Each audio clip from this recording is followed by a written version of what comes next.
Mateus capítulo 5, versículo 13, nós vamos ler do 13 até o 16. Nós estamos vindo numa sequência de mensagens sobre o Sermão da Montanha, salvo semana passada, que Deus quis fazer algo peculiar, e é por isso que eu não nominei, não falei que era uma série, não vou falar, não é algo doutrinário, não vai ser algo mecanizado, porque o dia que o Senhor não quiser falar o que está no Sermão da Montanha, Ele vai poder falar. Foi o que aconteceu quarta-feira passada. Mas hoje eu creio que o Senhor me liberou para pregar isso. Mateus 5:13, amém? Vamos lá. Vós sois o sal da terra, e se o sal for insípido, com que há de salgar? Para nada mais presta, senão para se lançar fora e ser pisado pelos homens. Vós sois a luz do mundo, e não se pode esconder uma cidade edificada sobre um monte, nem se acende uma candeia e se coloca ela debaixo de um alqueire, mas no velador, e dá a luz a todos que estão na casa. Assim, resplandeça a vossa luz diante dos homens, para que vejam as vossas boas obras e glorifiquem ao vosso Pai que está nos céus. Amém? Feche seus olhos, por favor. Pai, em nome de Jesus, obrigado, Senhor, pela Tua palavra, pela Tua gloriosa, poderosa palavra, Senhor, que tanto já falou aos nossos corações, e eu creio que muito ainda tem a falar. A minha oração, Senhor, é para que eu não venha te atrapalhar, para que o Teu Espírito fale de uma forma única, poderosa, personalizada, Senhor, aos Teus filhos, porque estão aqui com os corações abertos. E agora, Senhor, chegou aquele momento onde te ouvir é a melhor porção do que nós podemos fazer, Senhor. Queremos ouvir, queremos e precisamos te ouvir. Por isso fala conosco, Senhor, em nome de Jesus. Amém e graças a Deus. Jesus, nesse momento, ele começa a falar sobre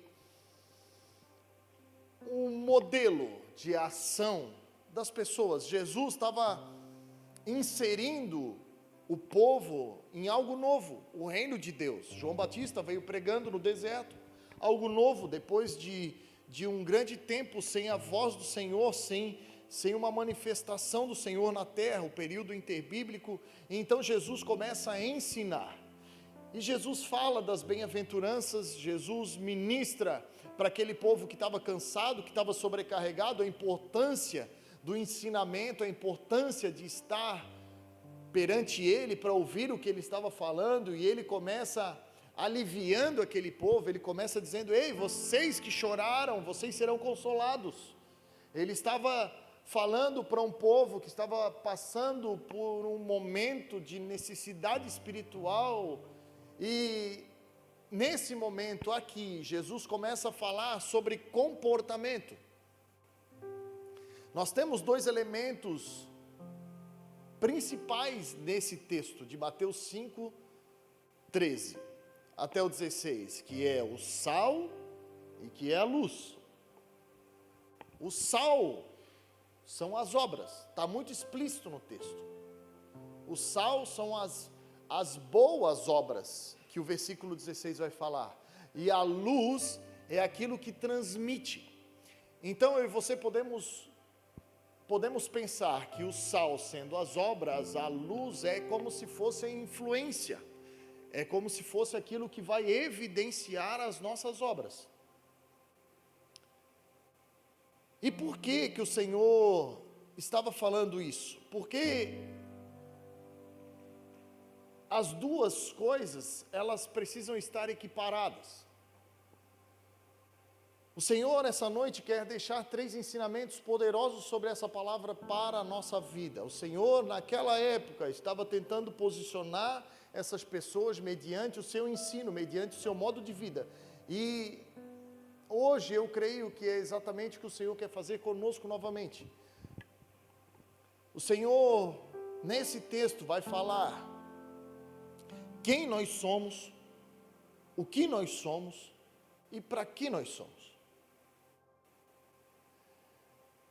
Nós precisamos manter uma vida equilibrada mediante a obra e mediante a luz.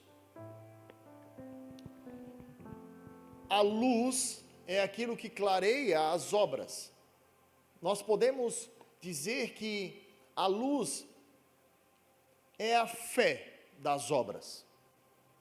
Por que eu estou te falando isso? Porque foi exatamente isso que Tiago falou. Lá em Tiago, no capítulo 2, a partir do versículo 14, Tiago vai falar sobre fé e obra. Que não há como separar. E por que o Senhor enfatizou tanto isso? Porque existem pessoas que acham que ser espiritual é o suficiente. Existem pessoas que acham que crer é o suficiente. E isso pode quase soar como heresia. Pastor, mas como assim crer não é o suficiente? Meu Deus, está escrito lá em João 3,16, o que está escrito lá, pastor? Que Deus amou o mundo de tal maneira, que entregou o seu único Filho, para que todo aquele que nele crer não pereça, mas tenha vida eterna. Pastor, está aí, crer é o suficiente? Pastor, Marcos escreveu, Marcos 16, está escrito o quê?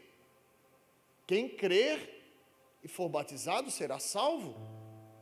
E aí Tiago vai chegar e vai dizer assim, cara, calma aí, a salvação não vem por fé. Tá, como assim? Está se contradizendo? Não.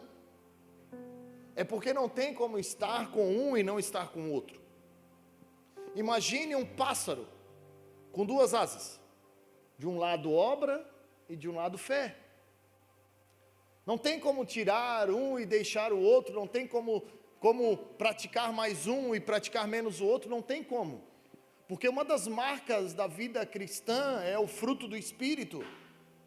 E o fruto do Espírito é para termos uma vida equilibrada, para termos domínio próprio, para nós sabermos o que nós temos que praticar. Você vai entender mais fácil o que eu estou falando se nós lermos. Coloca para mim Tiago 2,14, por favor.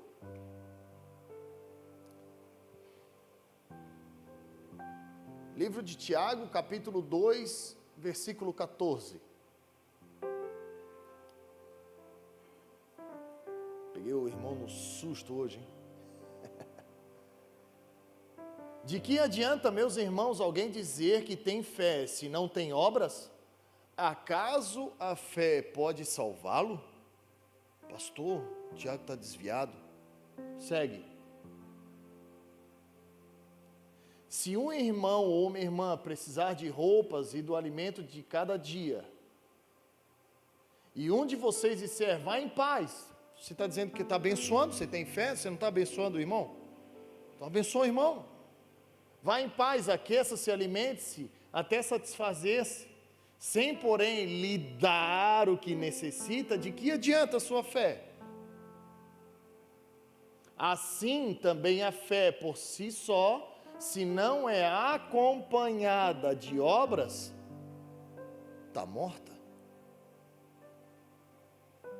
Contudo, alguém dirá, você tem fé, eu tenho obra. E aí começa a briga. Não, tu é espiritual. Não, mas eu faço.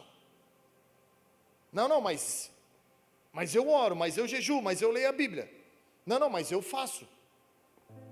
Mostre-me a sua fé sem obras, e eu lhe mostrarei a minha fé pelas obras. Você crê que existe um só Deus? Muito bem. Você é muito crente. Até mesmo os demônios creem e estremecem. Ele escreveu isso porque tem crente que só crê, mas não teme. Insensato. Quer certificar-se de que a fé sem obras é inútil? Aí ele vai mostrar agora o motivo. Não foi pelas obras que Abraão, nosso pai, foi justificado quando ofereceu o seu filho Isaque sobre o altar? O que foi aquela ação de Abraão? Ele creu e fez, ele obedeceu uma ordem de Deus, ele disse: leve o seu filho, sacrifique o seu filho. E quando ele estava indo, o que ele disse para os rapazes que estavam junto dele? Vocês fiquem aqui, que eu e o menino vamos e nós voltaremos. Fé acompanhado de obra. Você pode ver que tanto a fé como as obras estavam atuando juntas. E a fé foi aperfeiçoada pelas obras. Cumpriu-se a Escritura. Abraão creu em Deus e isso lhe foi atribuído como justiça. E ele foi chamado amigo de Deus. Vejam que uma pessoa é justificada pelas obras e não apenas pela fé. Não é só pelas obras também. É também pela fé. Há caso semelhante ao de Raabe, a prostituta, que não foi ela justificada pelas obras quando acolheu os espias e os fez sair por outro caminho? Portanto, como o corpo sem espírito está morto, assim a fé sem obras está morta. Uma ave não voa com uma asa só. Assim como a nossa vida espiritual, a nossa vida cristã de verdade, não pode estar embasada somente na fé. Ah não, pastor, mas eu sou mais do manto, eu sou mais do Espírito. Glória a Deus, seja do Espírito, mas também seja das obras.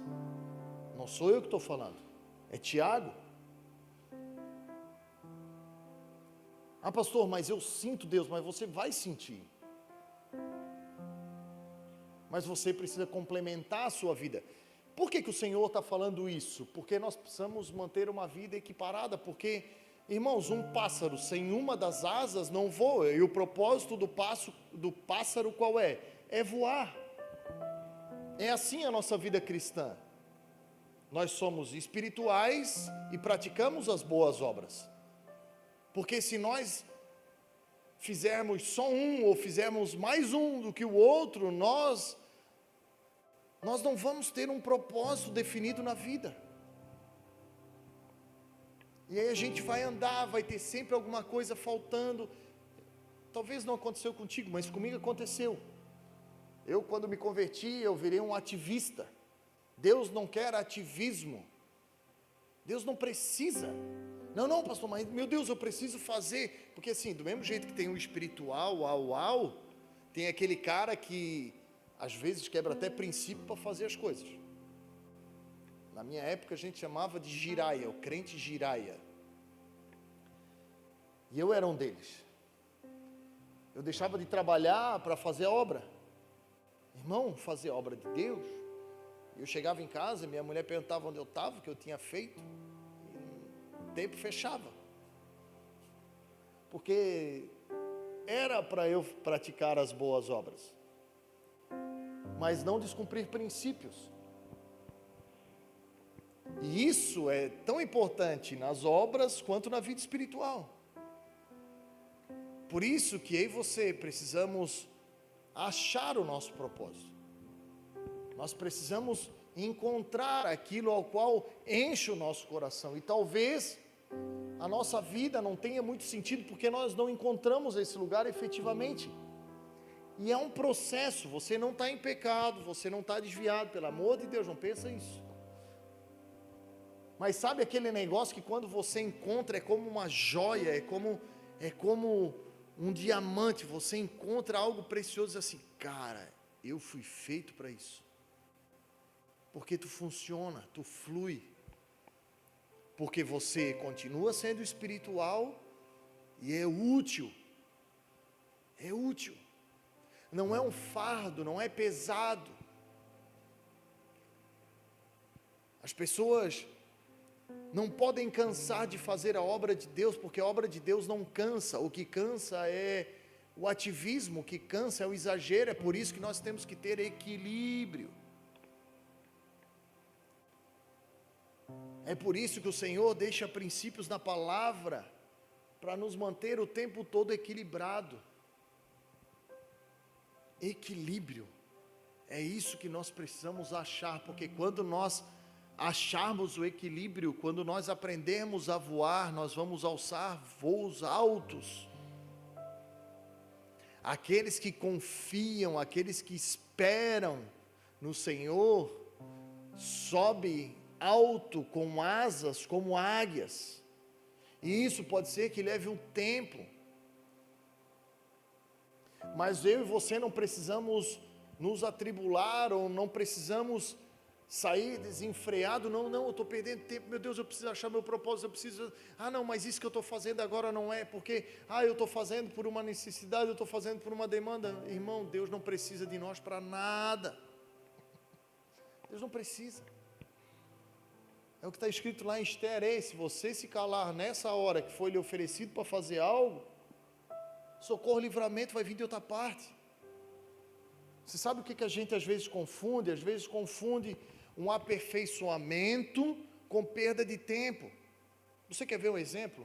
O Gustavo, ele não foi chamado para ser técnico de som, e nem projetor. Ele foi chamado para ser líder dos teams da igreja. Mas ele é um rapaz que serve ali, ele não está em pecado por fazer aquilo lá. Aquilo ali vai gabaritar ele, vai aperfeiçoar ele, vai engrandecer os talentos dele. Porque tudo que a gente faz no reino de Deus, com equilíbrio, é aprendizado. Você imagina a luta de Jesus com os discípulos, irmão? Eles eram pescadores, não sabiam fazer mais nada. É só você ver o evangelho, é toda hora se atravessando, é querendo que fogo do céu descesse e queimasse uma cidade inteira, é querer que Jesus parasse a obra de evangelizar uma cidade que estava vindo ao seu encontro por causa de um almoço. É o tempo inteiro se atravessando. E qual que era a grande luta de Jesus? Ensinar. E às vezes o Senhor vai nos colocar em lugares do lado de pessoas para nos ensinar. Porque fazer, irmão, vir, limpar a igreja, qualquer um faz. A gente pode vir aqui durante a semana, está tudo fechado, está tudo vazio, e fazer. Agora, quando você começa a fazer algo, espiritualmente falando, do lado de alguém, isso é poderoso. Porque o Senhor está no meio onde estiverem 2 ou 3. Irmão, está com alguém reunido no nome de Jesus, fazendo as coisas no nome de Jesus, Jesus está ali. E às vezes é nesse momento que solta uma pérola. Às vezes algo que a gente está orando, clamando ao Senhor, o irmão pega e olha e diz: meu Deus, olha, ele nem sabia de nada, como é que ele está falando desse negócio que eu preciso tanto? O irmão não sabe, mas aquele que sonda o nosso coração e sabe de todas as coisas, prepara esses momentos para mim e para você. Então o Senhor quer nos equilibrar essa noite. O Senhor quer nos equilibrar. Fazer obra de Deus não é pesado. Lembre-se, o fardo é leve. Mediante os ensinamentos de Jesus, o fardo precisa estar leve. Se o fardo não estiver leve, não é obra que você está fazendo, você está passando trabalho. Você não está fazendo a obra dele, talvez esteja fazendo a sua, mas não a dele, porque a dele é leve. E não machuca, porque o jugo é suave. Paulo vai falar isso aos Efésios. Paulo vai dizer o que lá em Efésios 2:8? Vocês são salvos por fé? Não, é pela graça. Vocês são salvos pela graça. Por meio da fé. A fé é o meio. A fé é o caminho. Não é por obras, hein? Olha fé e obra junto de novo. Vocês são salvos pela graça por meio da fé. Não vem de obras, para que ninguém de vocês se glorie e ache que porque estão fazendo merecem. Não, graça é justamente um favor imerecido. Vocês são salvos porque acharam o entendimento de que não merecem. Vocês se tornaram aptos a serem dignos porque entenderam que são indignos. E não é por obras, não é pelo que vocês fazem, é pelo que eu já fiz. O Senhor está falando. Vocês são salvos por causa disso. Porque merecer, ninguém merece. E para que Paulo estava escrevendo isso para a igreja de Éfeso? Para depois, lá no versículo 10, dizer assim, ó: vocês são salvos pela graça, por meio da fé, para praticar as boas obras que de antemão foram preparadas. O que eu e você fizemos para Deus não é novidade, já está preparado. O nosso maior trabalho muitas vezes é não se atravessar. A gente costuma dizer isso aqui, não se atravessa. É igual a gente que prega, quando o louvor está assim, ó, abençoado, que abre o céu, a nossa oração não é nem para ser usado, porque Deus vai fazer, porque Deus já começou a fazer na hora do louvor. A nossa oração de quem prega, quando o louvor está assim, rasgando o céu, é: Senhor, não deixa eu atrapalhar, não deixa eu acabar com tudo, porque está tudo pronto, o Senhor já fez. Essa palavra não é minha, a instrução não é minha, o Espírito não é meu, é dele. Essa noite já estava no coração de Deus desde a eternidade. Essa palavra já está no coração de Deus desde a eternidade. O que a gente precisa fazer? Se alinhar, se equilibrar com aquilo que já está preparado. Salmo 139 vai dizer que todos os nossos dias foram escritos no seu livro, antes que nenhum deles existisse. Teu dia de manhã já está preparado. Pode estar te angustiando ou ser uma incerteza hoje. Para Deus já está pronto. Por isso que você temos que viver em expectativa, porque a gente não sabe o que tem preparado para amanhã, mas a gente pode trazer à existência aquilo que não existe como se já existisse. Foi o que o bicho pregou aqui, domingo passado.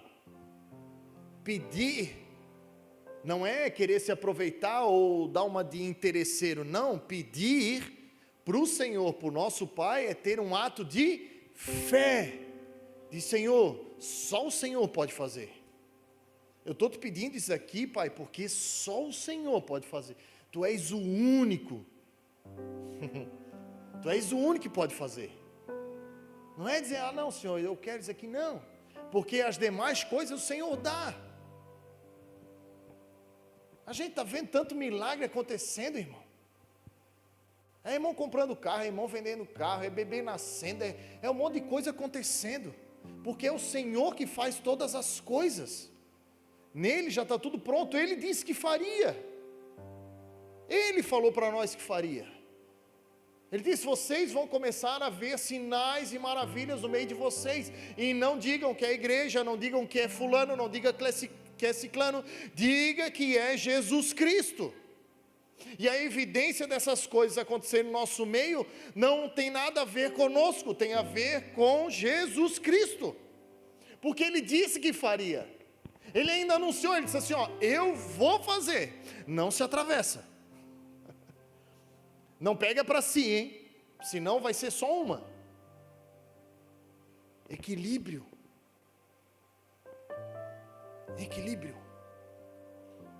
E Jesus começa esse texto dizendo quem nós somos. Como é que o texto começa? Vós sois, vocês são. Vocês são. Vocês não são mais os que não são. Vocês não são mais aquilo que falavam que vocês nunca seriam. Hoje vocês são livres. Hoje vocês são filhos. Jesus está dizendo: hoje eu estou reposicionando vocês, porque hoje vocês são. Um dia falaram que vocês nunca seriam. Um dia falaram que vocês nunca chegariam. Um dia falaram que vocês nunca conseguiriam. Mas Jesus está dizendo: hoje vocês são, por minha causa. Romanos capítulo 8 vai dizer: não há mais, portanto, não há mais condenação para os que estão em Cristo Jesus. Essa colocação verbal de Jesus é presente, é hoje, é agora, é nessa noite, é desde o dia que você encontrou Jesus, porque Deus é, Deus não vai ser, Deus não será, Deus é. Quando Deus chamou Moisés e disse: ei Moisés, vai lá perante Faraó que o caldo vai entortar, chegou o tempo agora, chegou o tempo da promessa, eu quero tirar o meu povo. Tá, Senhor, mas e aí, tem uma carteirinha? Tem uma assinatura? Tem alguma coisa que eu posso levar? Eu vou chegar lá e vou... Ele sabe quem eu sou. O Senhor sabe que ele sabe quem eu sou. Eu vou chegar lá no nome de quem? Ele diz: chega lá e diga que o eu sou te enviou. Porque quem é, está, é presente, é agora. Eu e você precisamos aprender a declarar isso na nossa vida. É o hoje, é o agora, não, amanhã pertence a Deus, irmão, mas está acontecendo coisas agora. Aqui, enquanto você está ouvindo essa mensagem, tem coisa acontecendo. Tem coisa acontecendo dentro do seu coração, tem coisa acontecendo na tua casa, tem coisa acontecendo no mundo inteiro. E o que tem que acontecer na nossa vida está acontecendo agora, porque eu e você somos através daquele que é todas as coisas. Porque Deus é o mesmo, ontem, hoje e eternamente. Então esqueça o que falaram, esqueça o que disseram, esqueça. Paulo vai falar aos Coríntios, ele vai dizer assim, ó: as coisas velhas passaram, irmão, ficaram para trás, e eis que surgiram e fizeram coisas novas. Para quem está em Cristo Jesus, o velho passou. Até o que a gente viveu hoje, antes de chegar aqui, já passou. Foi legal, aconteceu, glória a Deus, mas o importante é agora. Porque se nós focarmos no presente, nós vamos aprender a valorizar a instrução do momento. Aqui não acontece muito, é mais lá em Penha. Mas lá em Armação, porque tem o povo do Gravatá que também não está, é mais para cá. Os pais lá de Penha, lá da Armação, que tem filho adolescente, quando está instruindo o filho está olhando para a lâmpada, o filho está olhando para o armário, o filho está olhando para qualquer lugar, menos para o pai. E o pai está falando. Lá em casa não acontece, fica tranquilo. E o que o pai quer? O pai quer que o filho olhe no... Por quê? Porque isso conota atenção. Quer dizer que aquilo que o pai está falando, o filho está prestando atenção. Porque está acontecendo naquele momento, por um propósito de algo que vai acontecer ali na frente. Então é o pai instruindo hoje, é o pai falando hoje, porque hoje vocês são para algo que vai acontecer amanhã, depois da manhã, mês que vem, ano que vem, daqui a 10 anos, 20 anos, 30 anos, não sei. Mas que essa palavra é importante para hoje, vai produzir algo extraordinário na nossa vida hoje, com certeza. Porque ela está sendo enviada por um propósito e não vai voltar para o Senhor vazio, em nome de Jesus. Então eu e você somos. Jesus estava falando quem eles eram. E depois Jesus vai continuar dizendo o que eles eram. Jesus disse: vocês são sal e vocês são luz. Vocês são obras e vocês são fé.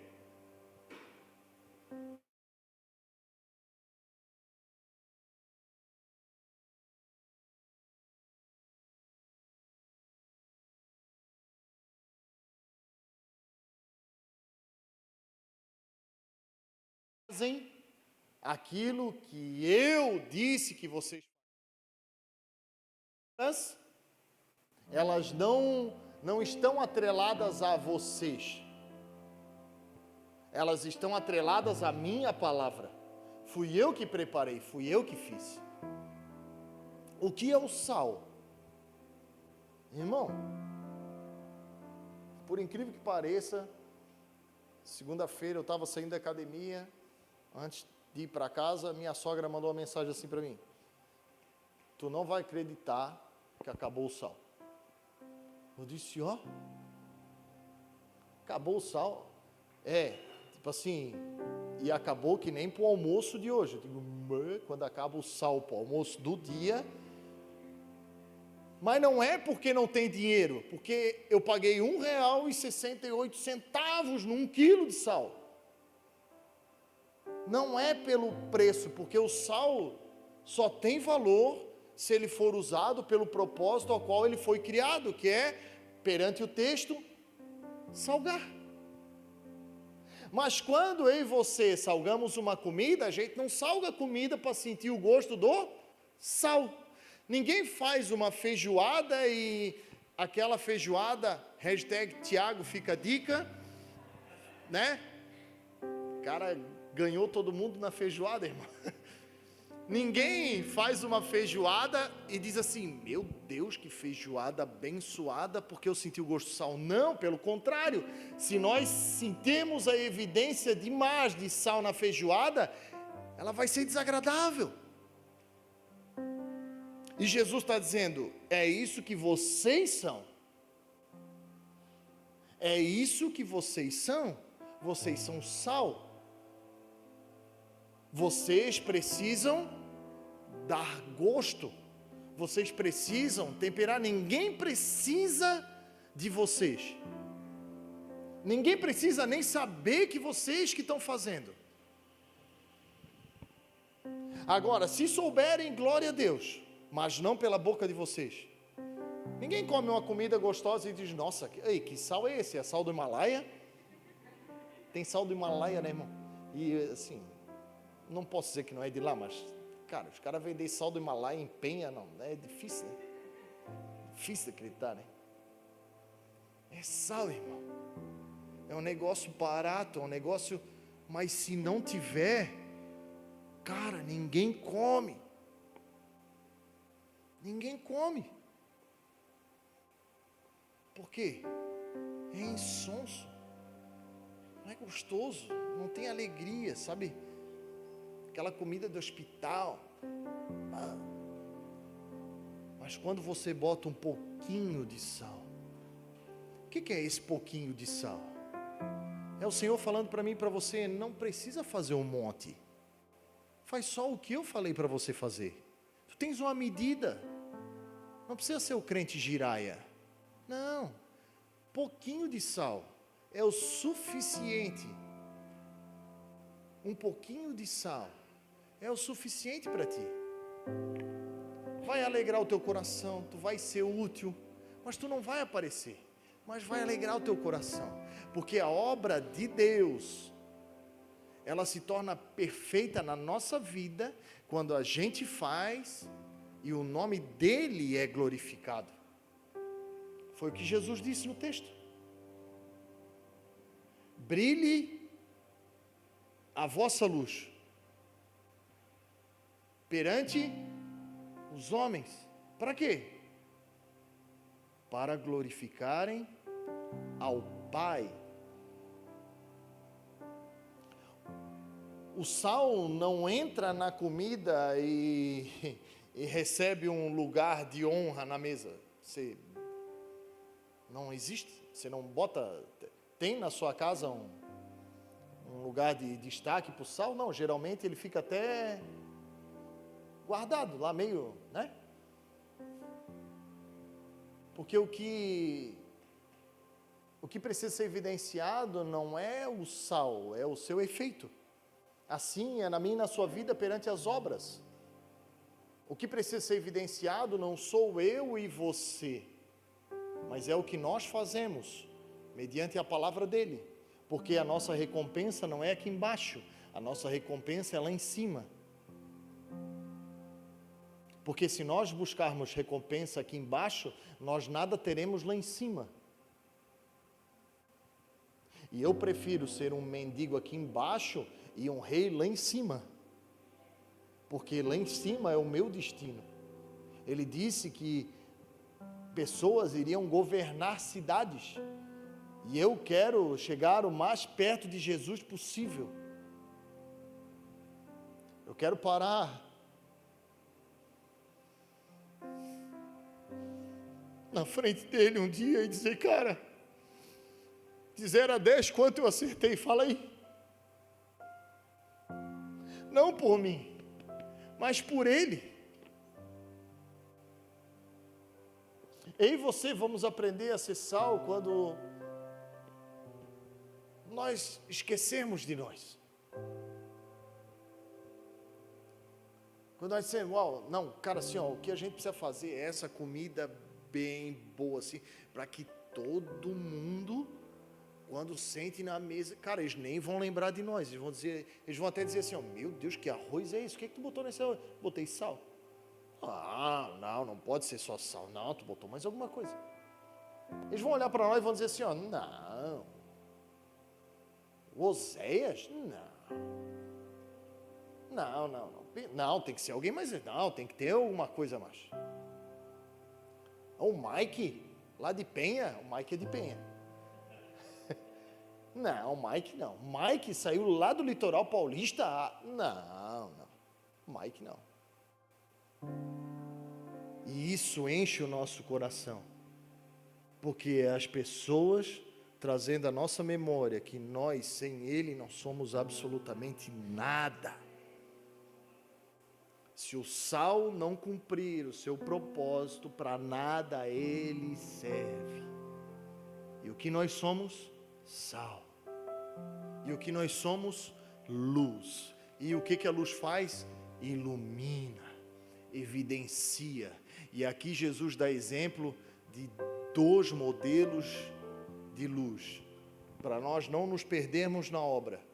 Não se pode ocultar uma cidade em cima de um monte. Não tem como. Como também não se acende uma candeia e se coloca ela no velador. Por quê? Porque o propósito de tudo que está aceso é evidenciar. Então, se você está numa obra grandiosa do tamanho de uma cidade, glória a Deus pela sua vida. Mas se você está numa obra importantíssima, como a sua casa, glória a Deus pela sua vida. Jesus está dizendo: não importa o tamanho da feijoada, importa se cada pessoa que vai experimentar essa feijoada vai sair dali saciada. A luz é isso. Não importa se você é uma pessoa influente, se você fala para muitas pessoas, se você alcança milhares de pessoas, ou se o Senhor te estabeleceu na sua casa para você ganhar sua esposa, seus filhos, seus vizinhos, seus parentes, não importa, cada um tem um propósito. Cumpra-o. Isso é o que nós somos. É por isso que tem gente frustrada. Porque tem gente querendo ganhar milhões, ganhar milhares de pessoas, querendo entrar em evidência, e o propósito dela é ganhar o pai, a mãe, a irmã, o filho, a filha, e esses estão lá no meio da escuridão. Eu não posso ir lá na tua casa. Tu pode. É isso que Timóteo escreveu. Tu que quer ser bispo, tu que quer cuidar do monte de pessoa, tu que quer cuidar da igreja do Senhor, primeiro seja. Lá tem uma lista. A última vez que eu contei tinha 14 princípios. A sua grande maioria era de caráter. E lá Timóteo vai escrever assim, ó: se você não governa bem a sua casa, você não pode cuidar da igreja do Senhor. E governo não é domínio, governo não é salgar demais, governo é servir, ser equilibrado. Nossos filhos não podem ter medo de nós. Eles precisam ter temor e saber, quando meu pai fala é Deus. Não, o que a minha mãe fala é ensinamento de Deus, porque eu sei que ela fala as coisas de Deus. A gente Aqui não acontece muito, mas as pessoas têm costume de achar que só o grandioso é o que vale a pena. Não, não. Jesus vai nos ensinar várias vezes, no meio do caminho ele parava para uma pessoa várias vezes, nenhuma nem duas. Jesus curava toda a multidão, Jesus alimentava toda a multidão, mas quando tinha alguém clamando, uma pessoa clamando pelo nome dele, ele parava. E é isso que o Senhor está ensinando aqui. Não importa o tamanho da obra que tu está fazendo, se é uma cidade edificada sobre o monte, ou se é iluminar a tua casa, seja sal. E para encerrar, para quê? Para que nós somos? E ele termina dizendo isso no versículo 16, na parte B. Para que os homens vejam as boas obras e glorifiquem ao vosso Pai que está nos céus. Esse é o propósito, irmão. Irmão, não se engane e não deixe ninguém te enganar. Vai chegar o dia que nós vamos estar perante aquele que tem os olhos como chama de fogo. E para uns ele vai dizer: entrem, benditos do meu Pai. Para outros ele vai dizer: apartem-se de mim, porque eu não vos conheço. E Jesus deixa o ensinamento para nós chegarmos nesse lugar como aqueles da direita. Eu não estou falando de política. Para os que estavam à direita, o Senhor disse: eu tive fome, vocês me deram de comer. Eu tive sede, vocês me deram de beber. Eu tive preso e vocês me visitaram. Eu estava hospitalizado e vocês foram lá me ver. E eles diziam: Senhor, quando nós te vimos assim? E ele disse: quando vocês fizeram para um dos meus pequeninos, a mim vocês fizeram. Jesus, nesse texto, está colocando todo e qualquer tipo de pessoa da sociedade. Os que merecem perante os nossos olhos e os que não merecem. Jesus está falando de todas as pessoas. Jesus não está falando para nós: ah não, vamos fazer aqui para esse pessoal, porque não, todos,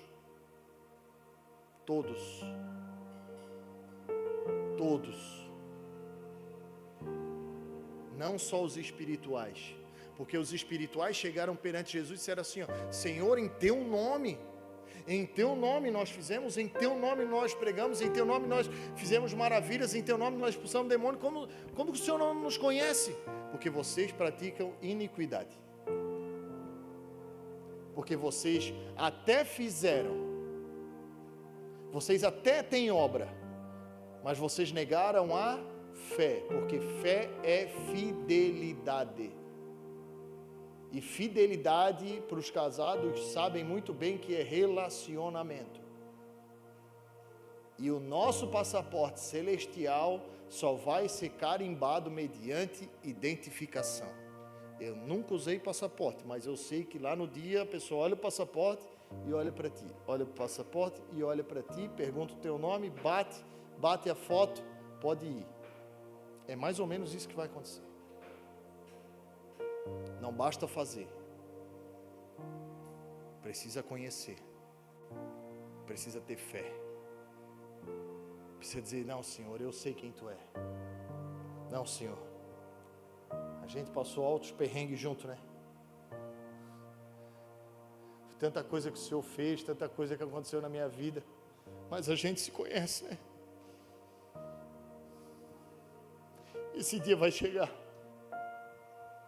Então nós vamos poder olhar para Ele e dizer assim: Senhor, eu sei quem eu era, eu sei o que eu era e eu sei para que eu era, por isso que eu estou aqui, é por causa de Ti, Senhor, porque eu sempre soube quem Tu eras Jesus. Se você crê nessa palavra, se coloque de pé, por favor.